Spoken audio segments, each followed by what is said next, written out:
Good morning students. आपके first paper ऊष्मागतिकीय और सांख्यिकीय भौतिकी में आज हम सांख्यिकीय भौतिकी वाला जो पार्ट है वो स्टार्ट करने जा रहे हैं। ऊष्मागतिकी वाला पार्ट हमने लगभग कंप्लीट कर लिया है। अगर उसमें कुछ रह गया होगा तो हम कभी भी उसको देख लेंगे। तो देखिए, जो सांख्यिकीय भौतिकी का पार्ट है आपका, इसमें दो तरह की सांख्यिकी की हम बात करेंगे। एक होती है चिरसम्मत सांख्यिकी, दूसरी होती है क्वांटम सांख्यिकी, classical statistics and quantum statistics.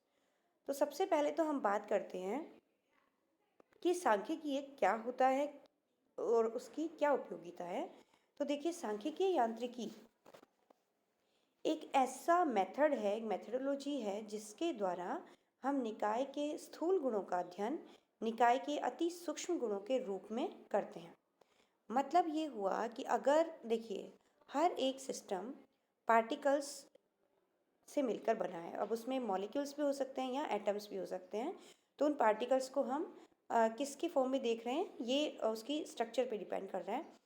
तो जो सिस्टम पार्टिकल से मिलकर बना है और अगर मुझे उस सिस्टम की किसी प्रॉपर्टी का अध्ययन करना है, उसके गुण का अध्ययन करना है, तो वह गुण उसका स्थूल गुण कहलाएगा। स्थूल मतलब मैक्रो, मैक्रो प्रॉपर्टी। मैक्रो का मतलब हो गया बड़ा, माइक्रो का मतलब हो गया अति सूक्ष्म। मैक्रो भी सूक्ष्म ही है, लेकिन मैक्रो का मतलब हो गया कि ओवरऑल माइक्रो से मिलकर जो बना है, दैट इज कॉल्ड मैक्रो।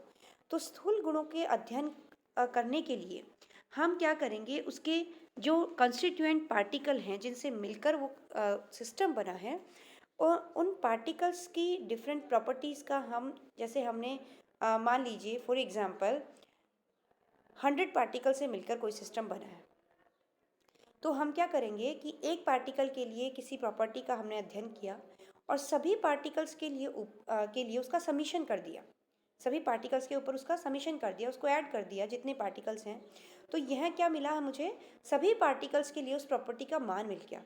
और चूंकि 100 पार्टिकल मिलकर सिस्टम का निर्माण कर रहे हैं, तो अल्टीमेटली मुझे ये सिस्टम की उक्त प्रॉपर्टी को बताएगा जिस प्रॉपर्टी के बारे में हम अध्ययन करना चाहते हैं। तो देखिए, इसमें क्या होता है कि दो तरह की मेथडोलॉजी होती है। फर्स्ट होती है classical stats and second one is quantum stats. तो क्या डिफरेंस होता है, क्यों चिरसम्मत यांत्रिकी की ज़रूरत पड़ी, क्यों क्वांटम यांत्रिकी की ज़रूरत पड़ी, तो ये सब हम इस स्टैटिस्टिक्स वाले पार्ट में देखेंगे, समझेंगे। तो देखिए, ये जो यांत्रिकी होती है, मतलब ये जो इसका मेथड है कि हम माइक्रो प्रॉपर्टी स्टडी करेंगे एंड देन उसका मैक्रो प्रॉपर्टी को हम निकाल पाएंगे, क्योंकि उससे कैलकुलेट कर पाएंगे। तो ये जो तरीका है, ये दोनों स्टैट्स में सेम रहेगा, चाहे चिरसम्मत हो चाहे क्वांटम हो। दोनों में मेथड यही होगा कि पहले हम माइक्रो प्रॉपर्टी स्टडी करेंगे, देन उसका पूरे सिस्टम के ऊपर हम समीशन लेंगे या इंटीग्रेट कर देंगे, and then we will find out the whole property of the whole system. तो देखिए, सांख्यिकी यांत्रिकी दो प्रकार की हमने बात करी, चिरसम्मत और क्वांटम। चिरसम्मत सांख्यिकी को मैक्सवेल और बोल्ट्जमैन स्टैटिस्टिक्स भी कहा जाता है।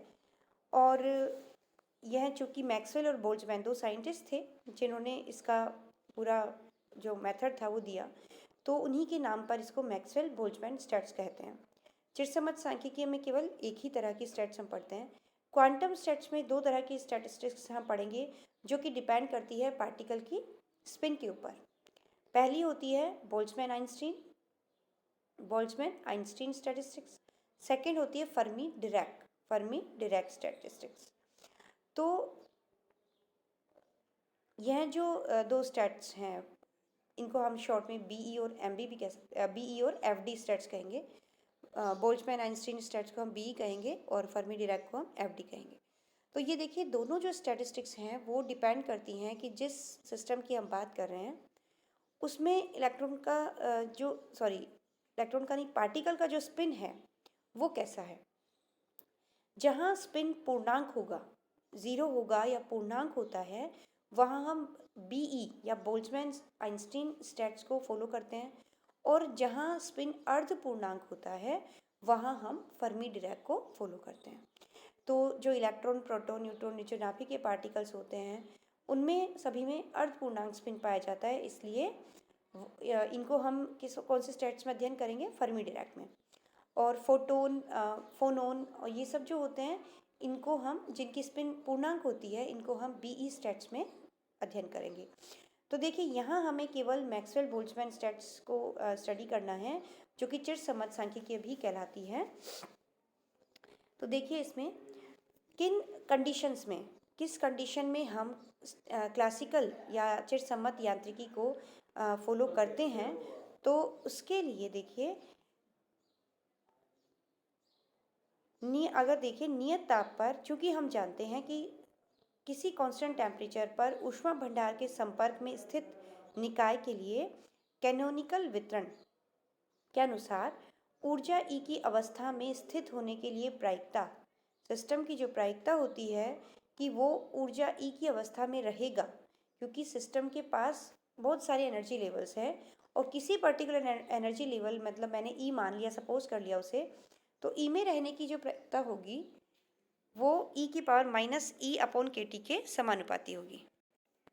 यदि ऊष्मीय ऊर्जा के टी का मान बहुत कम है, देखिए ऊष्मीय ऊर्जा के टी सिस्टम की एनर्जी है या पार्टिकल की एनर्जी है जो उसके पास कंटेन है, और अगर यह ऊर्जा निकाय के ऊर्जा स्तरों के मध्य के अंतराल डेल्टा ई से कम है, हमने जो सिस्टम के एनर्जी लेवल्स हैं, डिफरेंट एनर्जी लेवल्स हैं, उनके बीच का गैप डेल्टा ई माना है।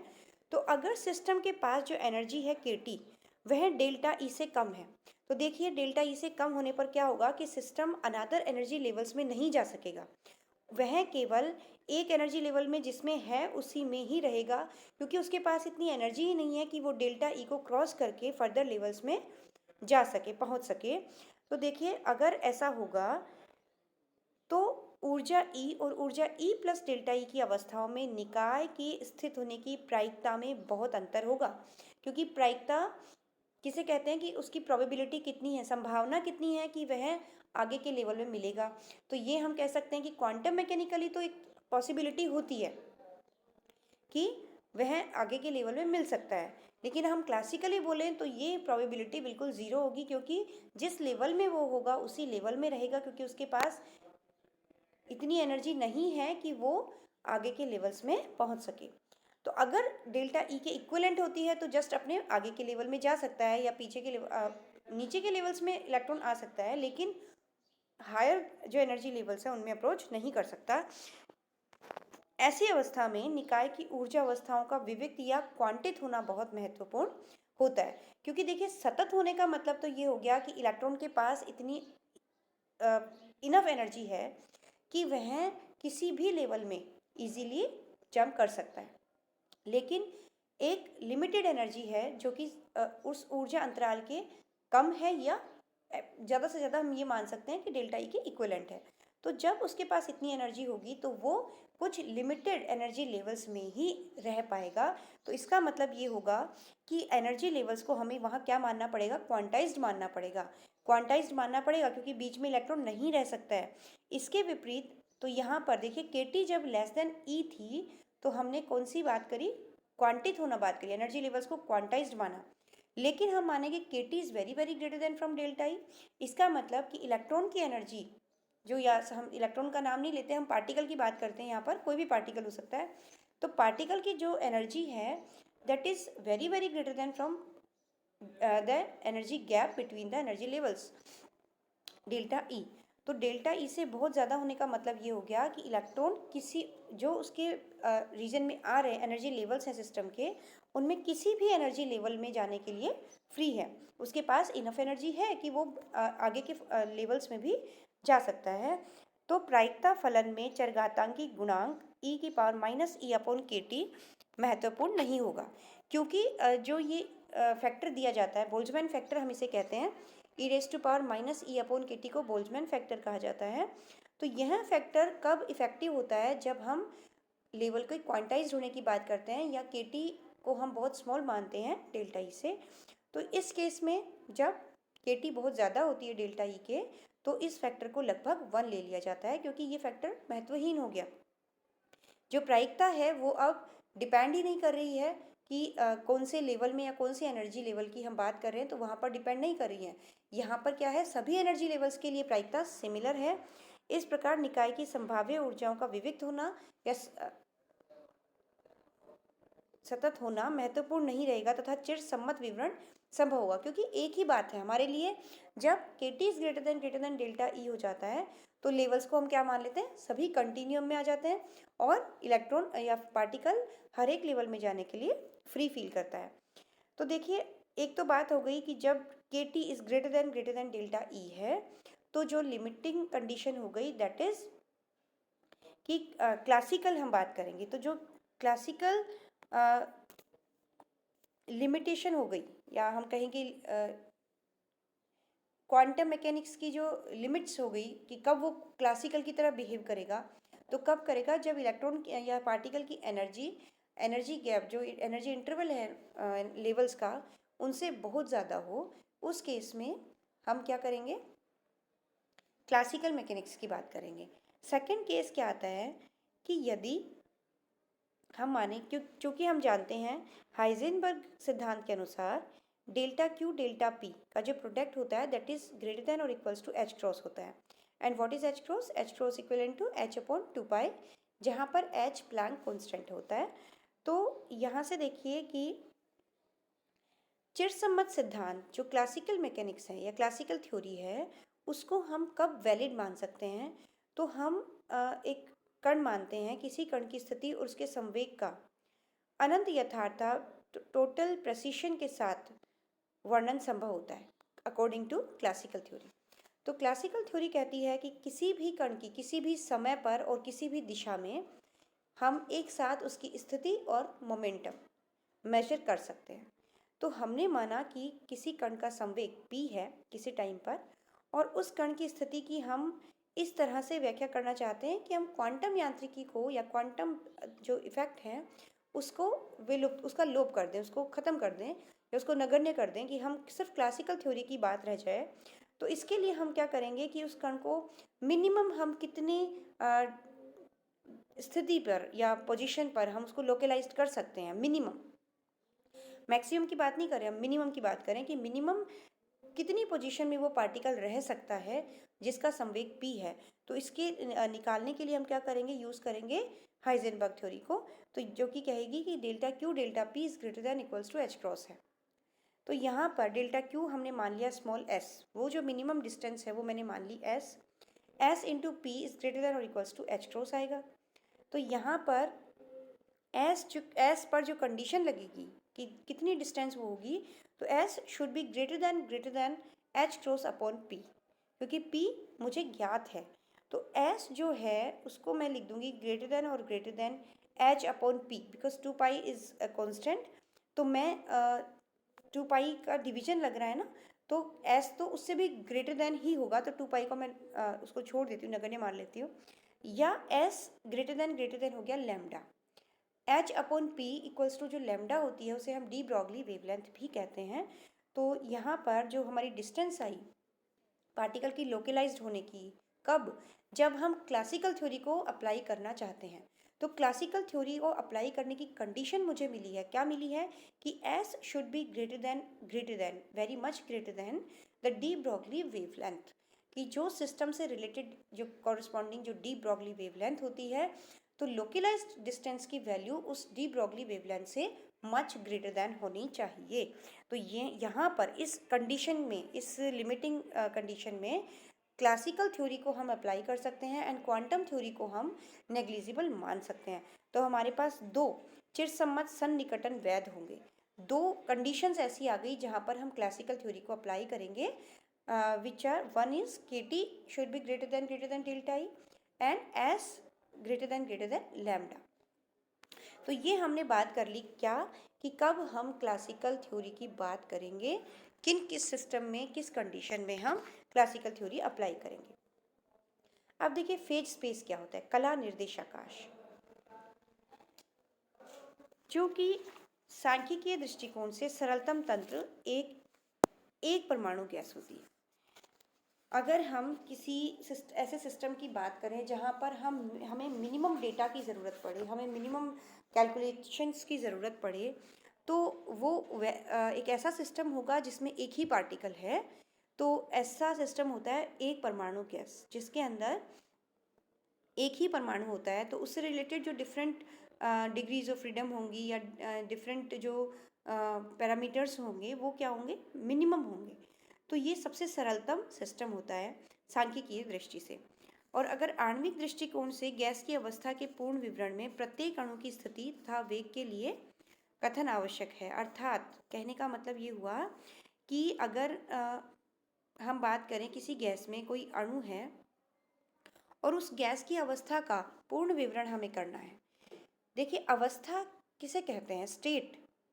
किसी भी पॉइंट को जब आप 3 डायमेंशन में रिप्रेजेंट करते हैं, जब आप कार्तीय निर्देशाकाश में या कार्तीय निर्देशांक पद्धति में उसे रिप्रेजेंट करते हैं, तो हम क्या बताते हैं, उस पॉइंट की स्टेट को बताते हैं, उस पॉइंट की अवस्था को बताते हैं।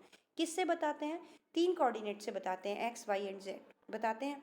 क्योंकि हमें जब पार्टिकल की पोजीशन की बात करनी होती है, पोजीशन की वो कहाँ स्थित है, तो उसके लिए मुझे 3 निर्देशांकों की ज़रूरत पड़ेगी। उसके लिए मैं एक निर्देश तंत्र स्थापित करूँगी। एक्स वाई जेड एक्सेस होंगी और ओ मूल बिंदु होगा, और उससे उसकी सहायता से मैं उस पार्टिकल की पोजीशन बता सकती हूँ कि एक्स वाई जेड फलाना उसकी क्या होगी, पोजीशन को व्यक्त कर रहा है। तो वो उसकी स्टेट हो गई, उसकी अवस्था हो गई कि पार्टिकल कौन सी अवस्था में, अभी भाई यहाँ पर है, इस पॉइंट पर है। तो वो तो हो गई उसकी हम कहें तो स्थिति निर्देशांक। लेकिन अगर आप यहाँ स्टैट्स में या थर्मो में जब आप किसी पार्टिकल की, किसी सिस्टम की अवस्था को बताते हैं, तो हमें उसकी अवस्था को बताने के लिए डिफरेंट पैरामीटर्स की ज़रूरत पड़ती हैं। पहली कि हमें किस संदर्भ में उसकी अवस्था बतानी है। तो जैसे हम कहें कि हमें उसके टेम्परेचर, प्रेशर, हमें ये बताना है कि भाई इस सिस्टम की क्या तापमान है, क्या प्रेशर है, और कितनी इसकी एनर्जी है, कितनी इसकी आंतरिक ऊर्जा है, और कितनी इसकी जैसे हम कहें कि इसका, जैसे मान लीजिए कोई और पैरामीटर हमें देना हो, जैसे वेलोसिटी देनी हो, या फिर उसकी स्पेसिफिक हीट के बारे में बताना हो, कोई भी ऐसा पैरामीटर जिससे वो उसकी अवस्था व्यक्त हो रही है उस समय पर, हमें उसकी ज़रूरत है, उन पैरामीटर्स की हमें रिक्वायरमेंट है। तो ये जो डिफरेंट कोऑर्डिनेट्स होंगी, ये उस समय उसके अवस्था को बताएंगे। अगर मैंने उसे थोड़ी हीट दे दी तो क्या क्या चेंज होंगे, उसका टेम्परेचर चेंज हो जाएगा। मे बी अगर मैंने कांस्टेंट प्रेशर पर हीट दी है तो उसकी जो एनर्जी होगी, इंटरनल एनर्जी, वो भी चेंज हो जाएगी। हो सकता है स्पेसिफिक हीट, क्योंकि क्या होती है, D Q upon D T होती है change in heat with respect to temperature at constant pressure, तो सी पी भी चेंज हो गई। तो इस तरह से उसके 2-3 पैरामीटर चेंज हो गए, तो चेंज होते ही उसकी अवस्था परिवर्तित हो गई। तो इस तरह से हम बात कर रहे हैं। तो यहाँ पर देखिए हम क्या कह रहे हैं कि आणविक दृष्टिकोण से गैस की अवस्था का अगर पूर्ण विवरण हम करना चाहते हैं, तो प्रत्येक अणु की स्थिति और वेग के लिए हमें उसके कोऑर्डिनेट्स डिफाइन करने पड़ेंगे। तो यहाँ पर देखिए हम 6 राशियों की ज़रूरत पड़ेगी, एक्स वाई जेड और V X V Y V Z. जब हम किसी पार्टिकल की स्थिति बताते हैं, अवस्था बताते हैं कार्तीय निर्देशांक में, तो हम केवल 3 ही कोऑर्डिनेट्स की अब तक बात करते थे, एक्स वाई और जेड, खत्म कहानी। हमें उस वेग भी उससे निकाल लेंगे, संवेग भी निकाल लेंगे, बल भी निकाल लेंगे, हम सब निकाल लेंगे। लेकिन जब हम आणविक स्तर पर बात करते हैं, तो हमें किसी भी कण की किसी स्थिति पर, और जब उसका वेग निकालना है, पता करना है, तो हमें यहाँ पर 6 कोऑर्डिनेट्स की ज़रूरत पड़ी है, X Y Z, V X V Y and V Z. तो ये जो एक ऐसा रेफरेंस फ्रेम होता है, एक ऐसा स्पेस की हम बात कर रहे हैं जहाँ पर वेग, या हम कहें संवेग, क्योंकि हम इसे संवेग की फॉर्म में भी लिख सकते हैं कि यहाँ पे हमें केवल पार्टिकल का मास देना है, m into V, that is p, संवेग को व्यक्त करता है। तो यहाँ पर संवेग और स्थिति, जब इन दोनों निर्देशांकों की हम बात करते हैं, तो वहाँ पर हम फेज स्पेस को व्यक्त करते हैं। किसको व्यक्त करते हैं, कला निर्देशाकाश को। तो ये हम बात करेंगे आगे। तो एक ब्रीफ हो गया आपके लिए कि कला निर्देशाकाश किसे कहते हैं, और आगे हम देखेंगे कि इसमें कोष्ठिका का आयतन क्या होता है, और कला बिंदु क्या होता है, कोष्ठिका किसे कहते हैं। तो ये डिफरेंट जो इसके टर्म्स हैं, इनको हम नेक्स्ट लेक्चर में देखेंगे।